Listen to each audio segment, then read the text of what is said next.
শুভ আর আদ্রিত অয়নাকে নিয়ে বাড়িতে ফিরলে পূরবী আর রূপক অয়নাকে কথা শোনাতে থাকে আর বলে, তুই কোথায় গিয়েছিলিস বল।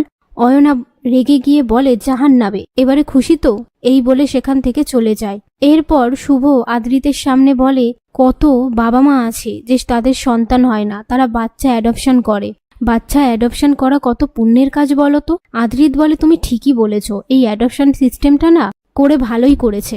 শুভ বলে, আমরাও তো একটা বাচ্চা অ্যাডপশন নিয়ে নিতে পারতাম বলো।